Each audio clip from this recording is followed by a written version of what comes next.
ku mugoroba wo kuri uyu wa gatandatu nibwo abantu bese bagiye kuryama cyangwa se bagiye kuruhuka, ariko noneho biteze ngo ni iki kiraza kuba kivugwa mu masaha yo mu gitondo, kubera ko hari ibiganiro byari byahuje Leta Zunze Ubumwe za Amerika ndetse na Iran mu bijyanye no kuba byahagarika intambara Leta Zunze Ubumwe za Amerika na Israel byagabye ku gihugu cya Iran. Ni intambara yatangiye ku itariki 28 z'ukwezi kwa kabiri. Ubu ngubu tukaba turi mu gahenge k'ibyumweru bibiri bari batanze byo kuba badasubizanya ibisasu hagati yabo, ariko noneho twari twiteze n'ibiganiro biza kuba byaba bigahoza zino mpande zombi kugira ngo habeho kuba hahagarikwa intambara. Ibi byose tugiye kubyinjiramo turebe ngo ni ibiki baganiriyeho, ese ni iki cyavuyemo, cyane ko amakuru dukesha Vice President wa Leta Zunze Ubumwe za Amerika wavuye mu gihugu cya Pakistan arakaye cyane, yavuze mu ijambo rivuga ngo nta kintu tugezeho. Niyo mpamvu tugiye kwinjira muri ibiganiro turebe se ni iki baganiragaho cyatumye batumvikana ku mpande zombi, haba Iran haba Amerika. Ni izihe ngingo z'ibanze z'ingenzi bari bazanye, niki bazanye muri make cyatumye batumvikana. Ku munsi w'ejo ku wa gatandatu nibwo Leta Zunze Ubumwe za Amerika ndetse n'igihugu cya Iran byagiranye ibiganiro byamaze amasaha 21. Bikaba ari ibiganiro byatangiye ku itariki 11 z'ukwezi kwa kane, byarangiye mu rugero rw'iki gitondo ku itariki 12 z'ukwezi kwa kane, bikubise amasaha agera kuri 21. Abayobozi b'impande zombi barimo baganira. Ni ibiganiro byabereye Islamabad, hani mu gihugu cya Pakistan, hari muri hoteli yitwa ngo ni Serena Hotel, kuko Pakistan niwe muhuza mukuru w'ibi bihugu byombi cyangwa se w'izi mpande zombi. Pakistan niyo yabaye umuhuza, ariko noneho nta kintu cyabashije kuba cyagerwaho muri ibi biganiro. Mbere yuko twinjira muri ibi biganiro, ku munsi w'ejo Donald Trump ku rubuga rwe rwa Truth Social yari hashyize post iremereye cyane yashobora kugaragaza koko nta n'ikintu gishobora kuba cyaza kugerwaho muri ibi biganiro. Nibyo rero kandi ntago yibeshye kuko nta cyagezweho, ariko impande zombi zikomeza kuvuga ko kuba nta kintu bagezeho ari ubushake bwa buri ruhande. Bakomeje kwitana ba mwana. Donald Trump ku munsi w'ejo yaravuze ku rubuga rwe rwa Truth Social, yanditseho ijambo agira ati igihugu cya Iran nta kintu na kimwe basigaranye, nta ntwaro za kirimbuzi, nta musirikare, ati nta ngabo zo mu kirere, nta misire nimwe bagisigaranye. Akomeza agira ati ingabo zabo zo mu mazi zacitse amazi kubera ko ngo Leta Zunze Ubumwe za Amerika yarazikubise zose zirashira. Yavuze ko ngo Iran nta kindi kintu ifite, ndetse ngo impamvu abayobozi bayo bagihari bamwe mu basigaye ngo Amerika itishe uko hari kugira ngo baze muri negociation. Abantu benshi bo babifashe nko kuba yakishongora ndetse no kuvuga mbere yuko ibiganiro biba. Ndetse n'ikiganiro yagiranye n'umunyamakuru wa NBC ku munsi w'ejo, umunyamakuru amaje ati Iran ntabwo irimo irumva ibyo muri kuyisaba byo kuba yafungura umuhora wa Hormuz. Maze Donald Trump aramubaza ngo ubizi gute? Umunyamakuru arongera amubwira ati kubera ko umuhora Hormuz gifunze, buri muntu wese biragaragara ko Iran yanze kuba yabyumva. Donald Trump yarongera amubwira ati wowe urinde uvuga ibyo ngibyo, ati nta kintu na kimwe uzi, ubundi wowe uri kumwe nande? Umunyamakuru amubwira ati ngende umunyamakuru wa NBC News. Donald Trump arabaza ngo NBC, arongera amusubiza ngo ayo ni amakuru y'ibihuha. Yashaka kumwumvisha ko ngo Iran itanze kuba yafungura umuhora wa Hormuz, ahubwo ngo Amerika ubwayo itari yabishaka ko ibi ngibi ngo byabaho. Ariko mu kigaragara cyo nuko Iran yananiranye, yanze gufungura uno muhora wa Hormuz. Mu biganiro rero byamaze amasaha 21, reka twinjire mu biganiro turebe ngo ni izihe ngingo nyamukuru ubundi bari bazanye ku meza. Ingingo nyamukuru turaza guhera ku ruhande rwa Leta Zunze Ubumwe za Amerika. Yari ifite ingingo nyinshi ariko zikubiye mu ngingo 15 gusa. Muri izo ngingo turaza kuvugamo nkeya, ari nazo zatumye ibiganiro bitagerwaho neza, kubera ko ngo ni zimwe mu ngingo zagoranye cyane. Ngo Iran yasabwaga, ndavuga ingingo Leta Zunze Ubumwe za Amerika, Iran igomba guhagarika burundu gahunda yo gukora intwaro za kirimbuzi cyangwa se intwaro za nucleaire. Yagomba guhagarika cyangwa se kugabanya misiri cyangwa se ibisasu bya rutura ikora.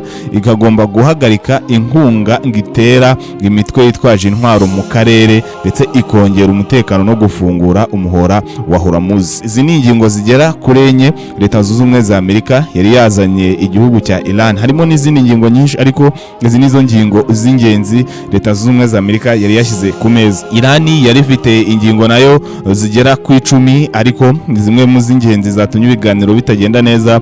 Iran yasabwa ko igomba kugira uburenganzira bwo gukomeza kugira ibisasu bya nucleaire, ikavuga ko ngo kuba yakora ibisasu bya nucleaire ari uburenganzira bwayo kubera ko ngo ibi binyabutabire ikoramo bino bisasu ngo ibiva mu gihugu cyabo cya Iran, ngo nta mpamvu yo kuba bayibuza kuba yakora ibisasu bya nucleaire. Ingingo ya kabiri ngo hari gukurirwaho ibihano. Murabizi ko Iran yagiye ifatirwa ibihano na Leta Zunze Ubumwe za Amerika ndetse n'ibindi bihugu bifatanya n'iki gihugu cya Leta Zunze Ubumwe za Amerika. Iran yavugaga ko kugira ngo igire icyo ikora ari uko igomba kuba yakurirwaho ibihano. Ku ngingo ya gatatu hagombaga ngo kwishyurwa indishyi z'ibyangiritse byose mu ntambara, nibwo Iran yasobanuraga. Yavuze ko kugira ngo yemere kuba yahagarika intambara ari uko byibura Leta Zunze Ubumwe za Amerika yemera kwishyura ibyo Amerika yaba yarangije mu ntambara. Ingingo ya kane, Iran irasaba kuba ariyo igomba kugenzura umuhora Hormuz mu buryo bwuzuye kandi bugaragara, kubera ko ngo ni umuhora w'igihugu cya Iran, ngo nta mpamvu yuko Amerika igomba kuba yabyivangamo,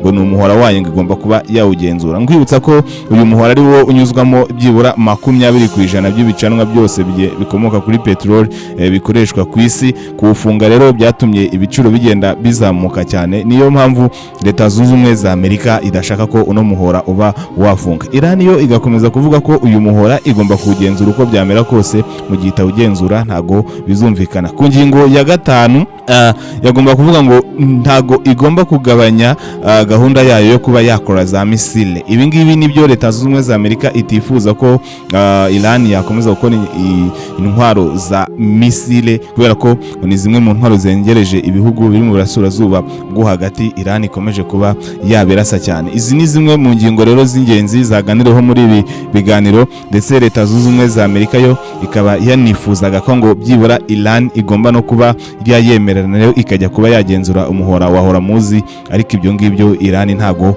iri kuba ikozwa. Ibiganiro rero bikimara kuba byarangira, Vice Perezida wa Leta Zunze Ubumwe za Amerika yasohotse mu cyumba cy'ibiganiro arakaye cyane, avuga ko ingingo zigera kuri 15 binjiranye muri ibi biganiro harizo Iran yabashije kwanga, ngo bituma rero nta kintu bino biganiro byagezeho.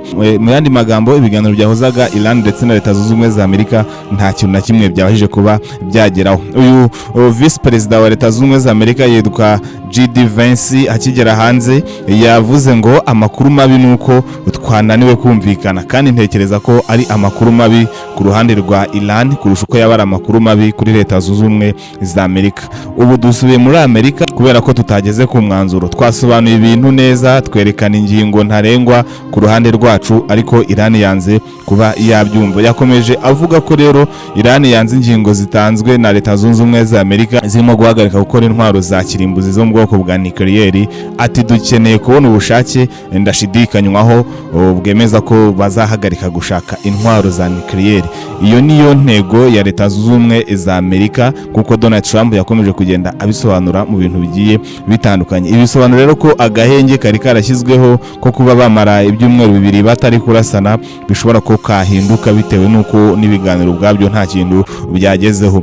Leta Zunze Ubumwe za Amerika abari bayihagarariye bahita bava mu iki gihugu cya Pakistan bihuse baragenda, ariko noneho Iran yo yatangaje ko abayobozi bayo bari bari muri Pakistan baza kuba bavayo kuri uno munsi wo ku cyumweru. Ku rundi ruhande, Leta ya Pakistan yo yatangaje ko nk'umuhuza mukuru n'ubwo ibiganiro berekeye aho, Iran yavuze ko mu gihe ingingo iri kuzana ku meza zitazemerwa itazigera igaruka mwa bino biganiro, ariko Pakistan yo yavuze ko igiye gukomeza gukora uko ishoboye, ariko ibiganiro bikakomeza kuba byagenda neza maze bakazongera kugaruka bakaba bakumvikana. Ubu rero icyo isi yiteze ihanze amaso no kwibaza ngo ese nyuma y'uko ibiganiro binaniwe kuba byagira icyo bigeraho, impande zombi ntago zumvikanye, ese hari kwibazwa ngo biraza kugenda gute ku gahenge kari karashyizweho hagati ya bino bihugu byombi byo kuba byarasana no guhagarika intambara. Ese karaza gukomeza cyangwa se haraza kubaho kuba hakomeza kuba bakomeza kurasana? Ibi nibyo isi yiteze mu masaha ari makeya. Urakomeza tugende dukurikirana amakuru, turaza kubabwira uko byifashe. Wakoze rero wowe waduteze amatwi wakurikiye aya makuru yacu. Ngira nkubwire ko amakuru yose ajyanye n'intambara ya Iran ndetse na Amerika ndetse n'andi makuru agenda avugwa hirya no hino, ukande like na subscribe kugira ngo ye kujya agucika. Nge wumvaga kuri microphone nitwa Egide niyo gushimwa. Imana ibarindi.